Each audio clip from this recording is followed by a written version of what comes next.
And we are back with the fourth and final video of the series. So this video is going to be a couple of concepts that I think they're good to know to start with. You're probably hitting some golf shots now and you're getting the ball airborne and you're thinking, oh, why is that going right or left? Why is it curving so much? Stuff like that. So yeah, let's get right into it.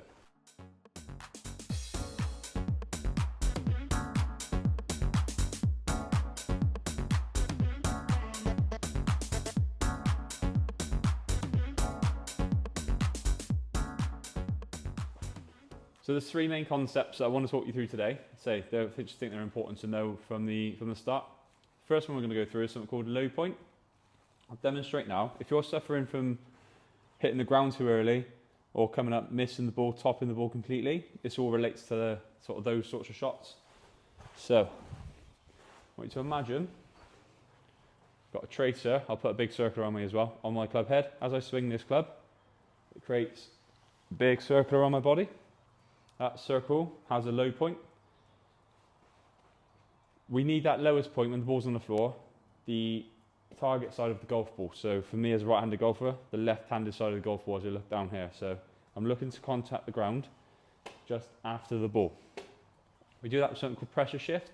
I have got a video on that which goes a little bit more in depth, but just for today, a really good simple drill to do is if you take your golf posture, pop your left hand out, so I'm sort of in golf posture, got hands together. Left hand out, want to make a backswing with the right hand. And then you're going to come on through, give yourself a high five with that hand. You see, I can only do that if I start getting my right foot off the floor here. If I sort of leave that planted, I cannot reach my left hand. So that's just a really nice simple drill to get you shifting your weight to your left side. Like I say, don't need to go in depth with it. As long as you've got that sort of motion, looking where you're sort of making a backswing, and then you're shifting through to your left side. So yeah, if you do want to know a little bit more about low point and go a bit more in depth to it, then check out the video I put up in the corner here for you. That sort of goes into more pressure shift, a little bit more technical.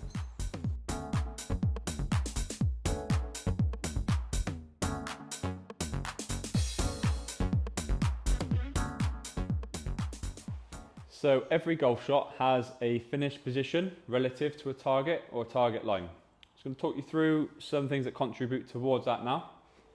First things first, we have something in golf called impact. That is when the club and the ball meet. So that is impact. Swing path is the direction the club head is traveling in relation to target at impact. Okay, so it could be traveling to the right of target, could be traveling to the left of target, could be traveling right down the target line. This club face direction is the direction the club face is pointing in relation to that path. So if we have a club face that is pointing left to the direction the club head is traveling in, that would be a closed club face. If we have a club face that's pointing right of the direction the club is traveling in, that would be called an open club face. Let's get into this little demonstration now. I'll show you a few things. This series is helping you out with this content. If you're enjoying the content, so there's plenty more lined up, pop down, like, subscribe, and click the notification bell. That'll keep you notified to any videos that come up. In the comments, if you've got anything sort of going on with your own golf game that you need help on, mention that in the comments. I'll see what I can do, making a video specifically on that for you. So now we know a little bit more about swing path and club face direction. I'm going to show you a couple of things that cause curvature. So this blue stick here is our target line. You can imagine, so this is the swing path, the black and white stick, and this yellow stick is the club face direction. The ball always starts closer to where the face is pointing, okay? So you can imagine if we've got swing path here, club face matching perfectly, straight down my target line, I'm going to get a dead straight shot, finishes where I want it to go. Doesn't happen very often. And if we keep that same face to path relationship, and then start to point this left of the target, we get a ball that finishes left of target but travels dead straight. And vice versa, if we start pointing that right, same face to path relationship, dead straight shot, be finishing right of our target. Curvature is created when we get a difference between the swing path and the club face. So a very common one is people swing the club and the the path travelling left of the target. And then what you do is leave that face to the right or open. And now you can imagine that golf ball is going to start closer to the face. And then this curvature, this difference here starts to create that curvature. That is going to be a left to right curvature, and the ball will finish right at the target line. Vice versa, you can swing to the right of our target, this club face end in a closed position. We've got a difference between our face and path. Ball starts closer to the club face and then starts the curve from right to left, finishing sort of around the target or left of the target there. We get into trouble then when this difference starts to really become extreme. We get a lot of curvature, and in some cases you can get shots where kind of the club's travelling to the right of target, say, and that club face is also pointing to the right of the path. And then you can imagine how far away that golf ball, the ball's going to start close to the face, start to curve from left to right, and then all of a sudden we've got target line, golf ball nowhere near each other. So that's what creates our curvature, is a difference between the club face direction and the way the club head is travelling.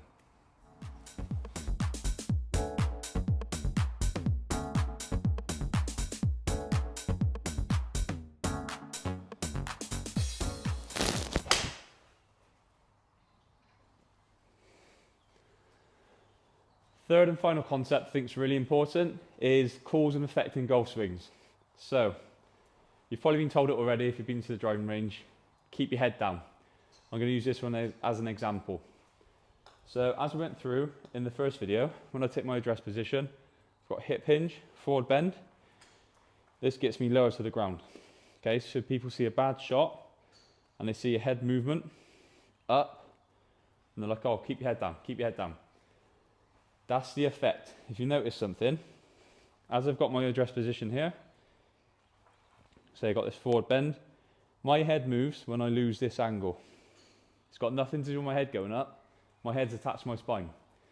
This early extension is called, where we thrust hips forward, lift my head, but this is the cause, not the head moving up.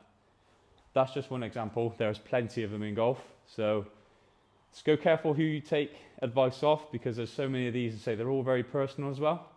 A lot of people giving advice on the range just generally only really see the effects, they don't see what the root cause is. Like I said, there's so many of them. That's where personal coaching is really good, because you can kind of deep dive into your own swing and sort what your tendencies are, sort them out. That's it for the series. Thanks for watching. I hope it gives you a nice simple golf swing to sort of work with and develop, and gets you into golf, keeps it nice and simple. Went a bit more technical towards the end, but I think that's important to know, just so you can kind of diagnose your own little ball flight. So yeah, as always, my lesson availability is down there in the description, and I hope to potentially see you in the studio at some point. Thanks for watching.